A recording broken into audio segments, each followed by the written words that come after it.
رات کا سناٹا تھا، آسمان پر ستارے جھلملا رہے تھے جیسے کوئی خاموش راز کہہ رہے ہوں۔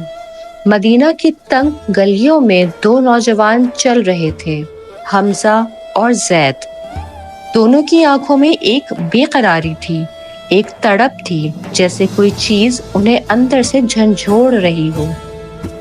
حمزہ نے گہری سانس لی اور آسمان کی طرف دیکھ کے کہا، زید، کبھی سوچا ہے کہ ہم نے اپنی زندگی میں کیا کیا؟ ہم صبح اٹھتے ہیں، نماز پڑھتے ہیں، کام پر جاتے ہیں، کھاتے پیتے ہیں اور سو جاتے ہیں۔ کیا بس یہی زندگی ہے؟ زید نے خاموشی سے سر جھکا لیا۔ حمزہ، میں بھی یہی سوچ رہا تھا۔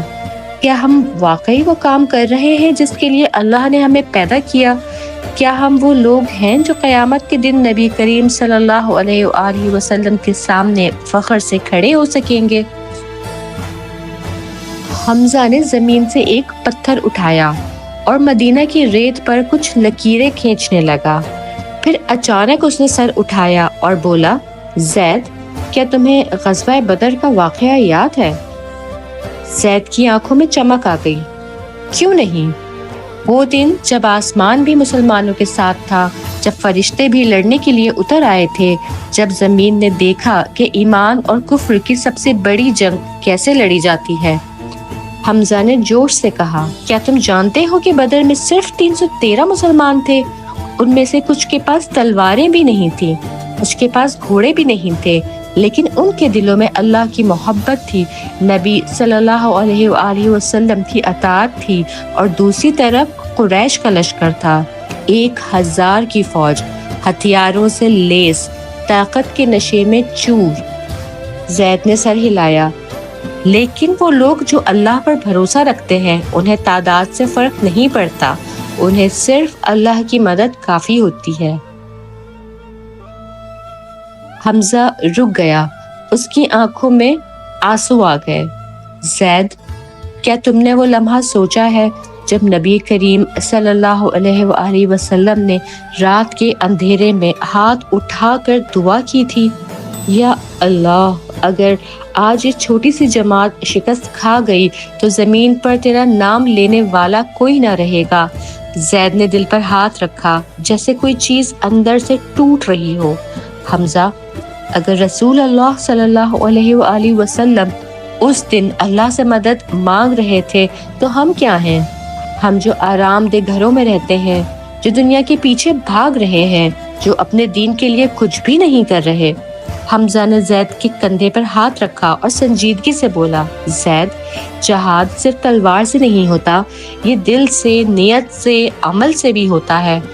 آج ہمیں کوئی قریش نظر نہیں آ رہے، مگر کیا تمہیں نہیں لگتا کہ ہمارے ارد گرد ایک اور جنگ جاری ہے؟ زید نے حیرانی سے پوچھا، کون سی جنگ؟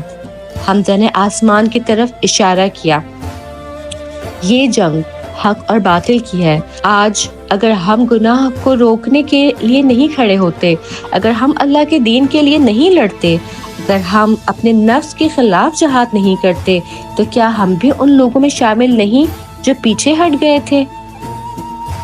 زید نے مٹھی بھینچ لی۔ حمزہ، تم ٹھیک کہتے ہو، ہمیں اللہ کے لیے کھڑا ہونا ہوگا، چاہے وہ علم کے ذریعے ہو، چاہے وہ ظلم کے خلاف آواز اٹھا کر ہو، چاہے وہ اپنے اعمال کو درست کر کے ہو، ہمیں کچھ کرنا ہوگا۔ حمزہ نے ایک دم کہا، تو پھر آؤ، آج سے ہم اپنی زندگی بدلتے ہیں، آج سے ہم ہر لمحہ ایسے گزاریں گے جیسے بدر کے مجاہدوں نے گزارا تھا۔ ہم نمازوں میں سستی نہیں کریں گے، ہم سچائی کے لیے کھڑے ہوں گے، ہم اسلام کے لیے وہی جوش پیدا کریں گے جو ان 313 کے دلوں میں تھا۔ دونوں دوستوں نے ہاتھ اٹھائے اور اسی لمحے مدینہ کی مسجد سے فجر کی اذان گونجی۔ زید مسکرا دیا، لگتا ہے اللہ بھی ہمیں بلا رہا ہے۔ حمزہ نے بھی مسکرا کے کہا، ہاں، اور ہم کبھی پیچھے نہیں ہٹیں گے۔ اور وہ دونوں مسجد کی طرف چل پڑے جیسے 313 بدر کے مجاہدین اللہ کی پکار پر نکلے تھے۔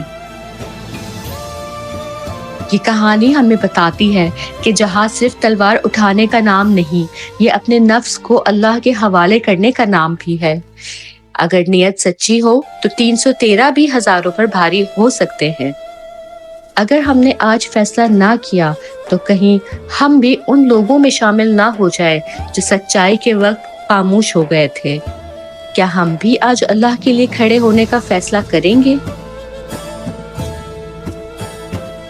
ایسے ہی اسلامک ویڈیوز کے لیے میرا چینل ضرور سبسکرائب کریں۔